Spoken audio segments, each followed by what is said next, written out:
क्या आपने कभी सोचा है कि आपका फोन बंद होने की एक कॉल आपके बैंक अकाउंट को खाली कर सकती है? यह कहानी है साइबर क्राइम के गढ़ जामतारा की, जहां ठगी के खेल ने हजारों लोगों की जिंदगी बदल दी है। इस पे कई वेब सीरीज बन चुके हैं। इस वीडियो में हम आपको बताएंगे कैसे एक छोटे से गांव से शुरू हुआ यह नेटवर्क पूरे देश में फैल गया और कैसे दिल्ली पुलिस ने इस जालसाजी के मास्टरमाइंड को गिरफ्तार किया, लेकिन जब तक बहुत देर हो चुकी थी। आप कहां से ये वीडियो देख रहे हैं, हमें कमेंट में अपना नाम और शहर जरूर बताएं। चैनल को सब्सक्राइब नहीं किया है तो कर लीजिए। दरअसल कहानी शुरू होती है दिल्ली से। दिल्ली के एक युवक फैमिली फंक्शन के शरीक होने के लिए दिल्ली से उत्तराखंड गया। उसके पास एक फोन आया और उससे कहा गया कि आधार लिंक न होने के कारण उसका फोन कुछ ही देर में बंद हो जाएगा। चूंकि वह फोन के जरिए ही फंक्शन मैनेज कर रहा था, तो फोन नंबर चालू रहना ज्यादा जरूरी था, तो उसने मांगे गए डिटेल से दे दिए। उसके बाद उससे कहा गया कि वेरिफिकेशन के लिए उसका फोन आधे घंटे बंद रहेगा और फिर चालू हो जाएगा। लेकिन एक बार उसका फोन बंद हुआ तो 3 दिन चालू ही नहीं हुआ। इन 3 दिनों में उसके बैंक अकाउंट से लाखों रुपए से ज्यादा गायब हो गए। वह युवक जब पुलिस के पास पहुंचा तो उससे कहा गया कि यह मामला दूसरे थाना क्षेत्र का है, वहां शिकायत करवाए। वह वहां गया तो उससे कहा गया कि यह घटना के वक्त वह उत्तराखंड में था, तो वहां रिपोर्ट करवाए। वह वहां पहुंचा तो बोला गया कि मोबाइल नंबर दिल्ली का है, तो मामला वहीं दर्ज होगा। वह फिर दिल्ली पहुंचा तो इस बार कहा गया कि साइबर सेल में रिपोर्ट करवाए। साइबर सेल में रिपोर्ट करवाने पहुंचने पर कहा गया कि ऑनलाइन रिपोर्ट दर्ज करवाए। जब ऑनलाइन रिपोर्ट दर्ज की तो उसके पास संदेश आया कि कौन एसआई इस केस को देखेगा, जिसमें उसका नाम लिखा हुआ था। अब वह थोड़ा चैन महसूस कर ही रहा था कि उस एसआई का फोन उसके पास आया और उस एसआई ने अपनी व्यवस्था और परेशानियां बताते हुए कहा कि आप लोग रिपोर्ट कर देते हैं, लेकिन हम क्या करें। उसने बताया कि उसके पास बहुत से केस है और काम है, वह फिलहाल इस पर कोई कार्रवाई नहीं कर सकता। इन चक्करों से थक कर वह युवक मीडिया के पास गया तो मीडिया में भी बस उसकी आप बीती छप कर रह गई। और ऐसे कई मामले हैं जो सिर्फ बंद बस्ते में चले जाते हैं। और फिर एक महिला के पास ऐसा ही फोन आया। लंबे समय से आ रही ऐसी शिकायतों के बाद भी किसी कामयाबी पर नहीं पहुंचती पुलिस। पिछले दिनों दिल्ली के आनंद विहार की रहने वाली एक बुजुर्ग महिला के पास एक फोन आता है। फोन पर कहा जाता है कि फोन भारतीय रिजर्व बैंक की तरफ से किया जा रहा है। अकाउंट को आधार से लिंक करने के बहाने बुजुर्ग महिला से उनके आधार और बैंक डिटेल्स पूछ लिए जाते हैं और कुछ ही मिनटों में उनके अकाउंट से एक बड़ी रकम गायब हो जाती है। बुजुर्ग महिला को जब यह सूचना किसी फोन या मैसेज के जरिए नहीं मिलती है कि उनका अकाउंट आधार से लिंक हुआ या नहीं, तब वह अकाउंट चेक करती है और धोखे की शिकार होने की खबर मिलते ही वह सन्न रह जाती है। दरअसल उसके फोन पर किसी भी तरीके का कोई मैसेज नहीं होता है कि आधार को बैंक से लिंक किया गया है, और जब अकाउंट चेक करती है तो अकाउंट खाली रहता है। और फिर इस बुजुर्ग महिला ने तुरंत पुलिस से इस धोखाधड़ी की शिकायत की तो केस साइबर सेल ट्रांसफर हुआ और फिर तफ्तीश शुरू हुई। इस बार तफ्तीश अंजाम तक पहुंची और एक ऐसी कहानी सामने आई जिसने कई राज खोल दिए। आनंद विहार की बुजुर्ग महिला पुलिस के पास पहुंचा तो केस साइबर सेल को ट्रांसफर हुआ। साइबर सेल की तफ्तीश में पता चला कि सारे पैसे अलग अलग ई वॉलेट में चले गए।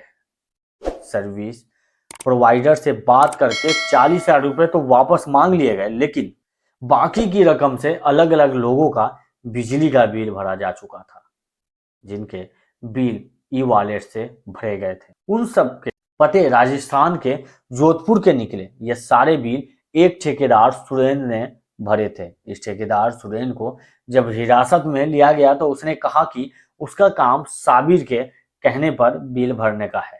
दरअसल ई वॉलेट से कैश नहीं निकाला जा सकता, ई वॉलेट का इस्तेमाल इसी तरह के बिल भरने के लिए किया जाता है। फिर साबिर पर दबिश दी गई और उससे मिले सुरागों के बाद गैंग के मास्टरमाइंड राम कुमार मंडल समेत 4 लोग गिरफ्त में आ गए। राम कुमार 2011 में झारखंड से मुंबई पहुंचा।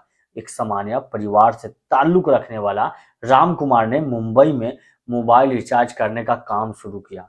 इसी काम के दौरान वह मोबाइल फोन के बारे में अच्छी जानकारी रखने वाले लोगों के संपर्क में भी आया। उनसे धीरे धीरे वह बहुत कुछ सीखता चला गया। उसने मोबाइल को हैक करने के साथ ही यह भी सीख लिया कि मोबाइल फोन रिचार्ज के जरिए किसी के अकाउंट में कैसे सेंध लगाई जा सकती है, उसका अकाउंट कैसे खाली किया जा सकता है। कुछ ही वक्त में राम कुमार मोबाइल फोन के जरिए सेंधमारी और जालसाजी का खिलाड़ी बन चुका था। वो अब उसे ख्याल आया कि वह अपना बिजनेस शुरू करे। इसके लिए उसे अपने गांव को चुना, जहां कई बेरोजगार नौजवानों की भीड़ थी। उसे अपने बिजनेस के लिए आसानी से वर्कर मिल सकते थे। राम कुमार गांव पहुंचा और उसने ऐसे कुछ लड़कों को चुनकर मोबाइल फोन के बारीकी तकनीकी पहलू समझाकर उन्हें हैकर और जालसाज के रूप में ट्रेंड कर दिया। इनके जरिए झारखंड से ही उसने देश के कई राज्यों के लोगों के बैंक अकाउंट में सेंध लगाई। उसके बाद राम कुमार ने अपने गांव में ही एक बड़ा स्कूल जैसा खोल दिया, जहां नौजवानों को मोबाइल फोन की यह तकनीक समझाकर उन्हें धोखाधड़ी और जालसाजी के लिए ट्रेंड किया जाता था। उसे क्लास की पढ़ाई नहीं पढ़ाई जाती थी। झारखंड के जामताड़ा के गांव से ये नेटवर्क चलना शुरू हो गया और देश भर में लोगों के बैंक अकाउंट में सेंध लगने का सिलसिला चलता रहा। ऐसे वेब सीरीज आप यूट्यूब पे भी देख सकते हैं। अब वह अपने चेलों के बीच और गांव के साथ ही देश भर में फैल चुके गैंग में हेलो मास्टर के नाम से पुकारा जाने लगा। कुछ तो अपने गांव करमा टाड़ की तरक्की भी देखना चाहता था राम कुमार, और कुछ उसे अंदेशा भी था कि कभी पुलिस पहुंच सकती है। इसलिए इस बीच उसने गांव के लोगों की आर्थिक मदद करने का चलन भी निकाला। इस धोखाधड़ी से चुराए पैसों से वह गांव में सबका भला करता था और धीरे धीरे जामताड़ा का रॉबिनहुड बन चुका था। एक नहीं, दो नहीं, कई बार पुलिस अधिकारियों से पकड़ने उसके गांव तक पहुंचे, लेकिन राम कुमार के बचाव में पूरा का पूरा गांव खड़ा हो जाता और पुलिस को खाली हाथ लौटना पड़ता था। रिकॉर्ड्स के मुताबिक साइबर क्राइम संबंधी पड़ताल के लिए दिल्ली, हरियाणा, राजस्थान, उत्तर प्रदेश, मध्य प्रदेश, छत्तीसगढ़, अंडमान निकोबार, ओडिशा, जम्मू कश्मीर समेत 22 राज्यों की पुलिस जामताड़ा के कर्मा टार में नारायणपुर सहित आसपास के गांवों तक पहुंच चुकी थी। देखते ही देखते पिछले 6-7 सालों में राम कुमार ने अपना एम्पायर खड़ा कर लिया। 2011 से 18 के बीच झारखंड में राम कुमार का करोड़ों रुपए से बना एक आलीशान बंगला है, जिसके दरवाजे रिमोट कंट्रोल से संचालित होते हैं। पिछले कुछ सालों में राम कुमार का गैंग झारखंड के अलावा दिल्ली, राजस्थान और गोवा जैसे राज्यों में भी फैल चुका था। नेक्सस कुछ ऐसा भी है कि गोवा के लोगों के साथ ठगी से लूटी गई रकम से दिल्ली में शॉपिंग होती, तो दिल्ली के पैसों का इस्तेमाल राजस्थान में होता। राम कुमार के खिलाफ कई जगह केस है और 25 राज्यों की पुलिस उसे तलाश रही थी। दिल्ली पुलिस ने जब राम कुमार को पकड़ने की योजना शुरू की तो उसे पता चला कि जामताड़ा का गांव राम कुमार का गढ़ है और पहले भी पुलिस खाली हाथ लौटी है। योजना के तहत दिल्ली पुलिस के सारे लिपास में जामताड़ा पहुंची। उसने लोकल पुलिस से संपर्क नहीं किया। गांव पहुंचने से पहले पुलिस टीम अलग अलग हिस्सों में बंट गई। टीम के कुछ लोग ऑटो से तो कुछ बस से गांव पहुंचे, लेकिन लोकल पुलिस नहीं थी क्योंकि वो भी उसके अंडर काम करता था। फिर गांव में पहुंचकर सब एक साथ हुए और सीधे राम कुमार के घर पर दबिश दी।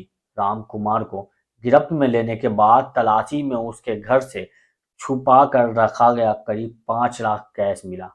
साथ ही कई कंप्यूटर, मोबाइल, सिम कार्ड्स और अन्य सामान बरामद हुआ। दुनिया के साइबर क्राइम के गढ़ के रूप में नाइजीरिया बदनाम है और भारत में झारखंड का जामताड़ा पिछले कुछ समय से इसी राह पर दिखता है। जामताड़ा के कर्मा तार। नारायणपुर इलाके साइबर ठगी के गढ़ बन चुके हैं। इलाके के गांवों के नौजवान धड़ाधड़ साइबर अपराध में एंट्री ले रहे हैं। करमाटार थाना क्षेत्र में कुल 150 गांव हैं। पुलिस के आंकड़ों के मुताबिक 100 से ज्यादा गांवों के नौजवान साइबर अपराध से जुड़ चुके हैं। 12 साल से 15 साल के करीब 80% युवा इस सिंडिकेट से जुड़े हैं। 1000 से अधिक युवाओं का सिंडिकेट चल रहा है। एटीएम नंबर व पिन जानने के बाद खाते से रुपए उड़ाने में इन साथीरों को 3 मिनट से ज्यादा नहीं लगते। बिना मेहनत के ठगी से हो रहे इस अवैध कमाई से झारखंड के इस इलाके के साइबर अपराधियों का लाइफस्टाइल शहरों को मार देता है। पैदल चलने वाले लोग महंगी गाड़ियों में घूमते दिखते हैं। इस इलाके के बदलते समाज शास्त्र और अर्थशास्त्र में इन भटके हुए नौजवानों को परिवारों का पूरा समर्थन हासिल है। यहाँ तक सुना जाता है कि बच्चों को पढ़ाने से अच्छा है साइबर अपराधी बनने की ट्रेनिंग दे। झारखंड के जामताड़ा को साइबर अपराध का हब कहा जाता है।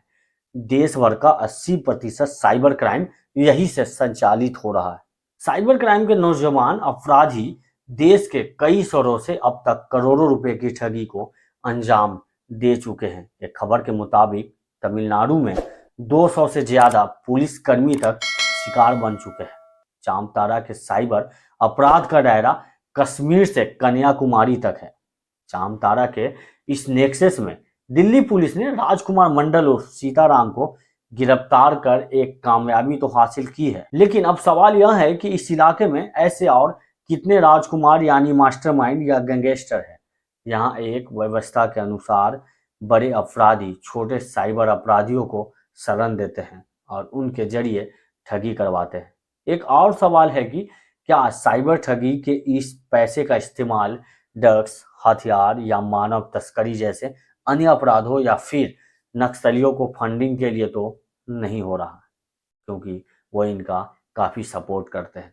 जामताड़ा का यह नेक्सस सिर्फ ठगी तक सीमित नहीं है, बल्कि उसके तार कई बड़े अपराधों से जुड़े हो सकते हैं। आपकी राय हमें कमेंट सेक्शन में जरूर बताएं और ऐसे ही महत्वपूर्ण कहानियों के लिए आप हमारे चैनल को सब्सक्राइब करें। मिलते हैं अगली कहानी में, तब तक के लिए अपना ख्याल रखिए। थैंक यू, बाय, जय हिंद।